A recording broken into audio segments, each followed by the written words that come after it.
I felt the question before he even finished it.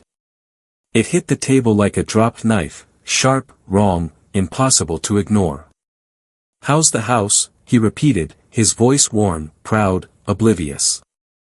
The room hummed with soft Christmas music, clinking cutlery, the forced laughter of people who had never worked a real day in their lives.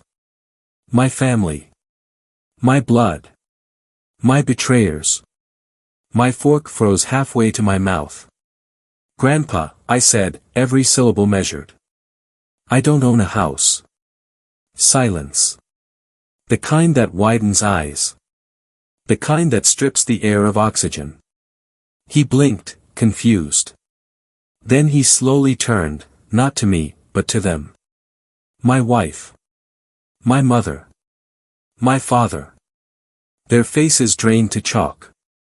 It was almost beautiful, watching guilt surface like bruises. And that was the moment I'd been waiting for. But this wasn't where the story began. No, this was where it finally ended. My grandfather wasn't just wealthy. He was loyal. Brutally loyal. He believed family meant something. That generosity came back around. And I loved him for that. He raised me more than my parents ever did. Taught me that power was silent and real wealth was discretion. My parents, they saw him as a vault with a heartbeat. My wife. She learned that greed can wear the face of affection. I trusted them, all of them. Stupidly. So when Grandpa told me months earlier, "Your future shouldn't wait. I bought you a home big enough for a family," I believed him. But days passed, then weeks, then months. Nothing. No keys. No paperwork. No explanation. I thought maybe he forgot. He was getting older. Memory fades. But the truth was colder. Much colder.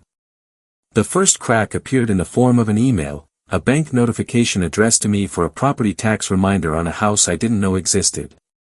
My stomach dropped. I opened it. A $2 million house purchased in my name. Mortgage-free. Transferred out of my name 8 hours later. 8 hours. Moved quietly into a trust controlled by my father and, interestingly, my wife. They forged my signature, filed the paperwork, moved the money, all behind my back. My hands shook, not from anger, but from something colder. Clarity. I replayed the last few months. Their sudden weekend errands. Whispered conversations ending when I entered the room. My wife's newfound insistence that renting is better for us right now. It all aligned. My own family had stolen from me. From him. Something inside me snapped, but it didn't explode. It sharpened. I didn't confront them. That's what amateurs do. I wanted the truth, undeniable and permanent. So I went quiet. I hired a forensic accountant under an alias. Pulled financial records. Tracked signatures. Collected surveillance footage from the real estate office. Compiled call logs. Every message. Every email. Every lie. I became a ghost walking among them, watching them, documenting them. My wife laughed with me in bed at night while planning my financial funeral. My parents hugged me during Sunday visits while transferring my inheritance into offshore accounts. They thought I was naive. But naive men don't wait. Naive men don't plan. And naive men don't set traps.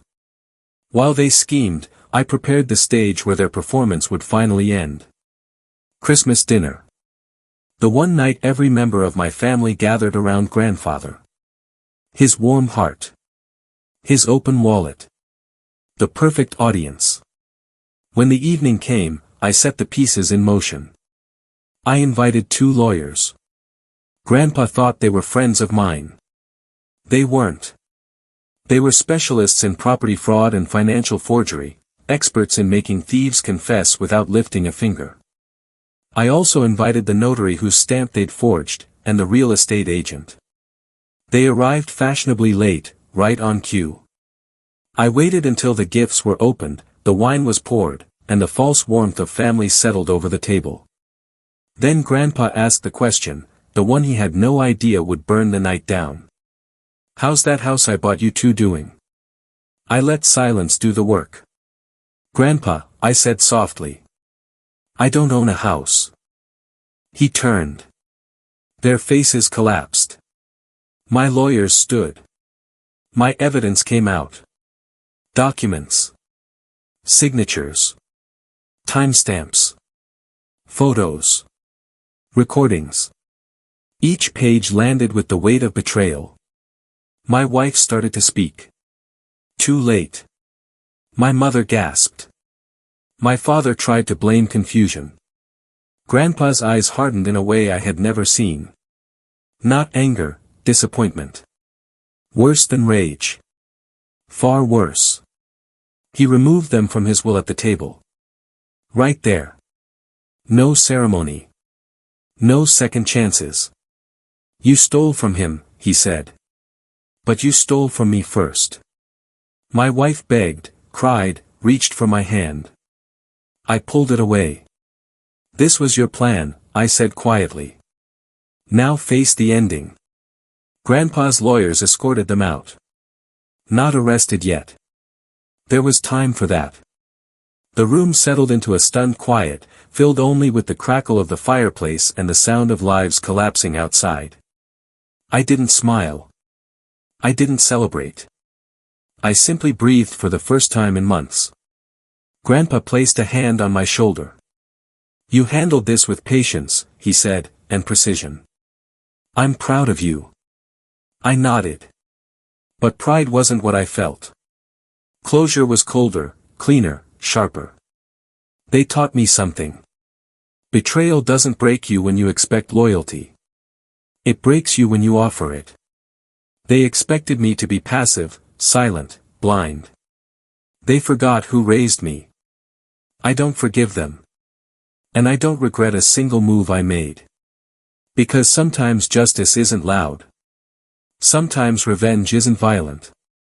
Sometimes the strongest act is revealing the truth and letting the guilty drown in the consequences they created. And that night, they drowned. All of them.